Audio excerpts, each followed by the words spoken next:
Biz Qo'shtepa tuman aholisi 213.294 nafarni tashkil qiladi.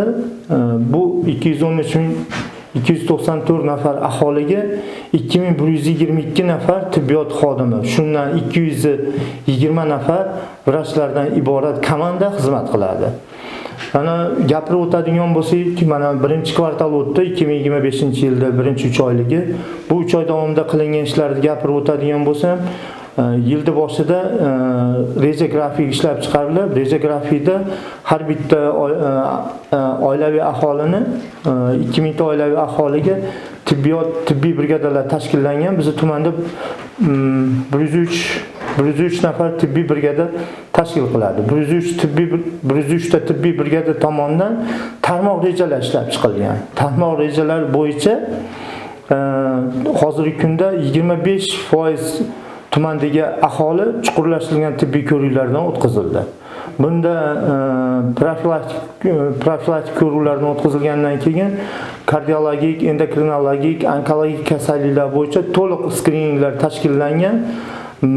To'liq skrininglar tashkillanib, bu skrining tekshiruvlardan o'tgan aholimizni ambulator hamda kunduzgi statsionar hamda tuman shifoxonalarida davolanish rejalari tuzilib, hozirgi kunda tumanda 5812 nafar aholi sog'lomlashtirildi.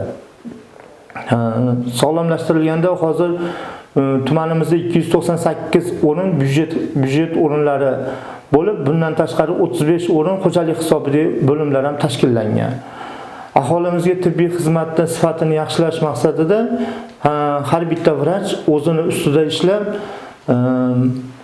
davolash standartlari bo'yicha davolashda yo'lga qo'yganmiz. Har bitta kasallik turi bo'yicha davolash standartiga ega har bitta bo'lim o'zining yo'nalishi bo'yicha hamda bunda standartda nimaga erishamiz? Standartda asosiy dori-darmonlarda oshiqcha yozmaslikka, har xil firmalarga a'zo bo'lib, bu firmalarda dorilarini yozib sotmaslikka, har bitta kasallik tarixini davolashlari bo'yicha o'rinbosarim tomonidan har 10 kunda har bitta davolanib chiqib ketgan bemorni kasallik tarixlari ko'zdan kechiriladi. Davolash standartlari bo'yicha davolagan bo'lsa yoki standartdan bir tekshiruvlarda yoki davolashda tashqariga chiqqan holatlar aniqlanadigan bo'lsa, kerakli vaqtda o'sha vrach bilan individualniy ish olib boramiz. Bundan tashqari asosiy hozir 2025-yil birinchi kvartalda Open byudjetda birinchi loyihasida biz tibbiyotni raqamlashtirish, aholiga qulaylik yaratish maqsadida hamda 2026-yil 1-apreldan boshlab tuman shaharlar ham to'liq sug'urta tizimiga o'tish rejalashtirilgan. Prezidentimizning 311-sonli qaroriga asosan shu Open byudjetga qo'yilib, Open byudjet doirasida 150 ta kompyuter, monoblok, infokioska bilan ta'minlash choralari ko'rilib, hozir sotib olinib, olib kelib, to'liq bo'limlarga hozir qo'ydik. Markaziy shifoxonada. Bunda nimaga erishamiz? Bunda asosiy aholini hamda vrachni vaqtini tejash, hamda ko'proq kasal bilan shug'ullanish, keyin o'rta qog'ozbozlikni kamaytirishga erishildi. Aholimizga 2024-yil ikkinchi Open byudjet tizimida laparoskop apparati uchun o'yinga qo'yib g'olib bo'lganmiz. G'olib bo'lganimizdan keyin bu apparatni olib kelib Langar shifoxonamizda jarrohlik bo'limiga o'rnatdik.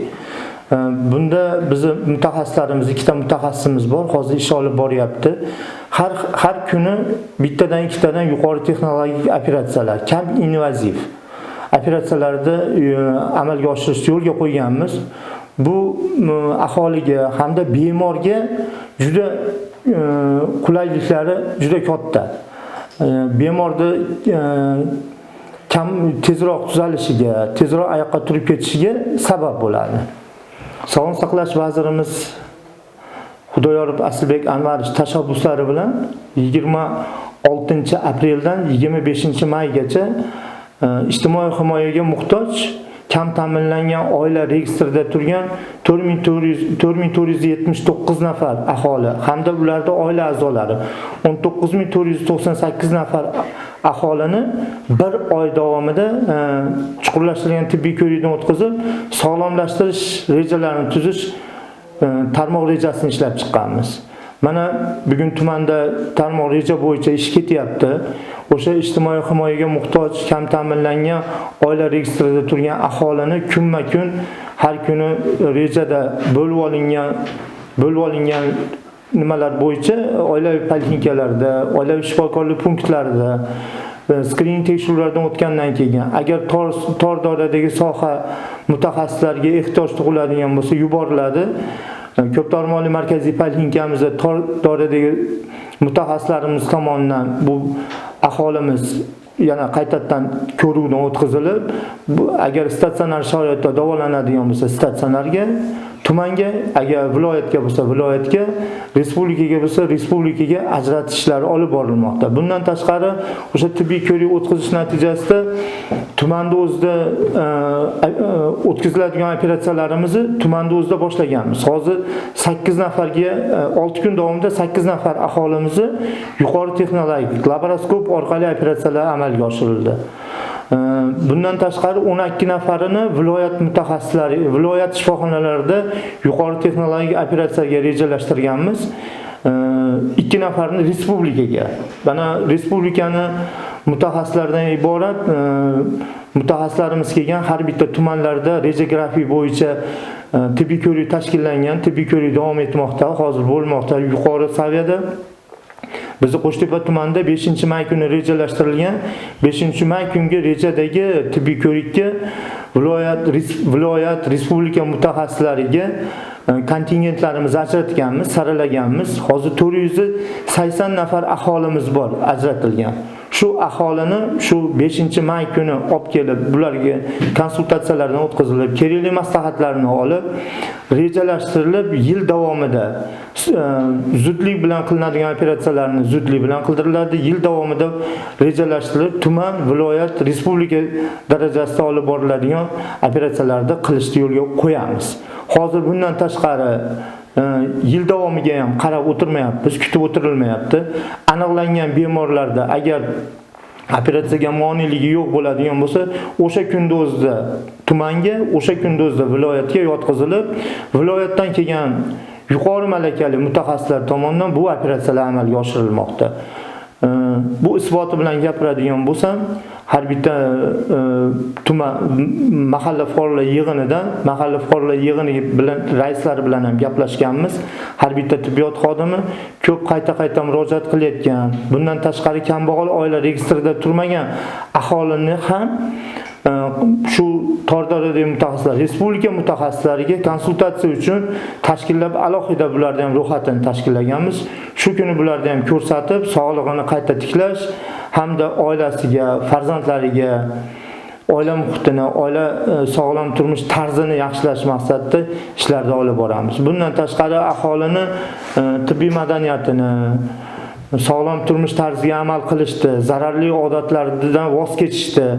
Bular to'g'risida profilaktik suhbatlar har bitta mahalla fuqarolar yig'inida, bundan tashqari bog'chalarda, maktablarda amalga oshirilmoqda. Hozir mana toza qo'llar bo'yicha har bitta bog'chadan boshlab, har bitta farzandlarimizni bog'cha yoshidan boshlab toza qo'llarga amal qilish, tozalikka, sport bilan shug'ullanish hamda maktablarda mana shu targ'ibot ishlarini ham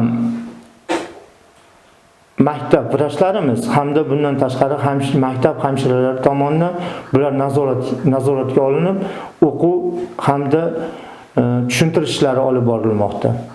Bundan kelib chiqadiki, agar shu narsaga amal qilsak, shu narsalarni farzandlarimizga yetkazsak, sog'lom farzandlar voyaga yetib, bu sog'lom farzandlar voyaga yetgandan keyin aqlli, xushli, hamma tomonlama bilimli bo'ladi. Bu bilimli bo'lgan farzandlarimiz ertangi kelajakda